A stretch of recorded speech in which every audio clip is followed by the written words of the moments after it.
এই দুটি মেয়ে মাটি থেকে 2000 ফিট উপরে একটি টাওয়ারের মাথায় আটকে গেছে। জায়গাটি শহর থেকে অনেক দূরে, আর এতটা উঁচুতে যে তাদের দুজনকে কেউ দেখতেও পাবে না, এবং তাদের সামনে বিপদ ছাড়া আর কিছুই নেই। এই মেয়েটার নাম বেকি, আর এই হচ্ছে তার বান্ধবী হান্টার।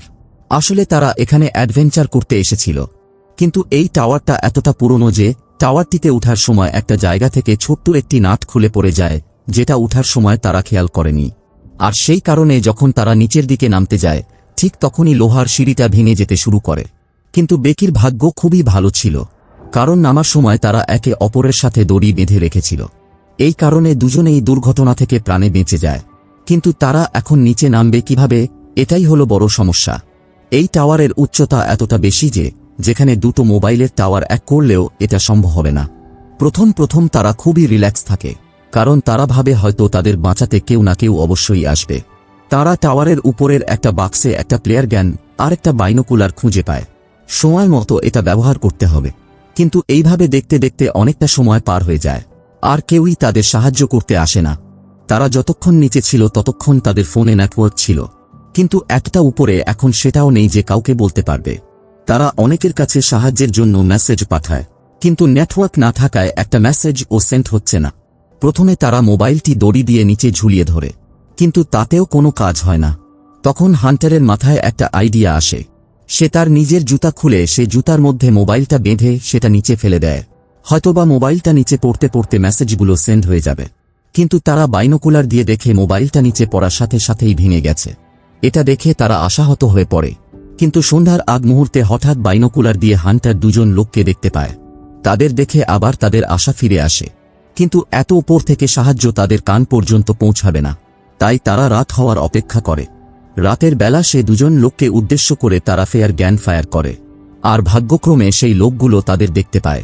তবে দেখতে পেরেও তাদের কপাল খুব একটা ভালো ছিল না, কারণ ওই দুজন লোক ছিল আসলে চোর। তারা তাদের এমন বিপদে দেখে উল্টো তাদের বিপদের সুযোগ নেয়। তারা বেকি আর হান্টারের গাড়ি নিয়ে পালিয়ে যায়। এদিকে হান্টার আর বেকিরও কিছু করার থাকে না।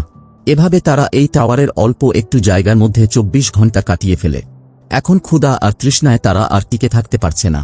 তাদের কাছে যে পানি ছিল সেটাও বেকির ব্যাগের মধ্যে, আর বেকির ব্যাগটা শুরুর সেই দুর্ঘটনায় নিচের ডিস এন্টেনায় গিয়ে আটকে পড়েছিল, যার কারণে হান্টার এখন সিদ্ধান্ত নেয় সে দড়ি বেয়ে সেই জায়গায় পৌঁছানোর চেষ্টা করবে। কিন্তু এটা খুবই একটা বিপজ্জনক ব্যাপার। কিন্তু এছাড়া তাদের হাতে আর কোনো কিছু করার নেই। হান্টার ঠিক তেমনটাই করে, কিন্তু একদম শেষে শুধুমাত্র অল্প একটুর জন্য সে ব্যাগের কাছে পৌঁছাতে পারে না। একসময় সে এন্টেনার দিকে জাম করে দড়ি ছেড়ে দেয়, আর ভাগ্যক্রমে সে বেঁচেও যায়। ওই পাশ থেকে নিচে তাকানোর পর সে বুঝতে পারে নিচের সিঁড়িগুলিও ভেঙে পড়েছে, অর্থাৎ নিচে নামা এখন একেবারেই অসম্ভব। সে প্রথমে তার সেলফি স্টিক দিয়ে ব্যাগটা দড়ির সাথে ঝুলায়, তারপর নিজেই সেই ব্যাগটা ধরে ঝুলে পড়ে।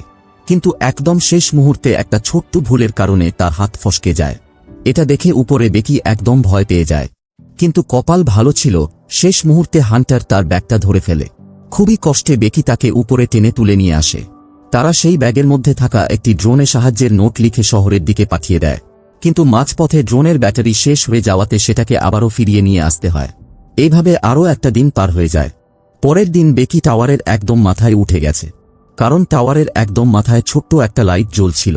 সেখানে সে ড্রোনটিকে চার্জ করতে পারবে।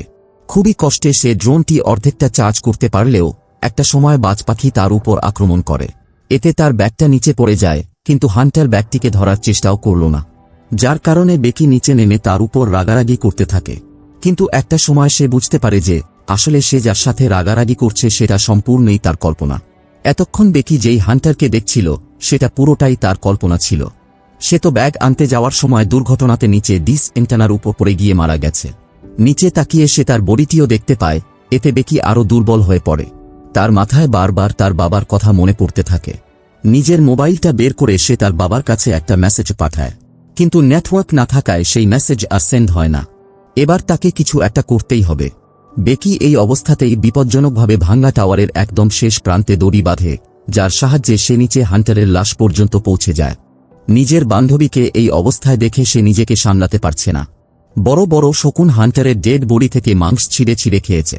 বেকি তার জুতো খুলে নেয় এবং সেটার মধ্যে তার নিজের মোবাইলটা রেখে সেই জুতোটাকে হান্টারের ডেড বডির ক্ষতর মধ্যে ঢুকিয়ে দেয়, আর তাকে সওয়ে বলে লাশটাকে উপর থেকে নিচে ফেলে দেয়। যার কারণে এবার লাশটার সাথে সাথে মোবাইলটাও নিচে এসে পড়ে, আর লাশের কারণে তার মোবাইলটাও অক্ষত থেকে যায়। আর সব শেষে তার পাঠানো মেসেজগুলো তার বাবার কাছে পৌঁছে যায়। মেসেজ পৌঁছানোর পর তার বাবা সেখানে পুলিশ নিয়ে আসে, আর বেকিকে উদ্ধার করা হয়। এমন একটা কঠিন সময় পার করার পর বেকি আবারও নতুন করে জীবন ফিরে পায়, কিন্তু সেই যাত্রায় তাকে হারাতে হয়েছিল তার প্রিয় বান্ধবীকে। আর এইভাবেই কাহিনীটি শেষ হয়ে যায়। ভিডিওটি ভালো লাগলে অবশ্যই একটি লাইক, আর চ্যানেলটি যদি এখনও সাবস্ক্রাইব করে না রাখেন তাহলে অবশ্যই সাবস্ক্রাইব করে রাখবেন। ধন্যবাদ।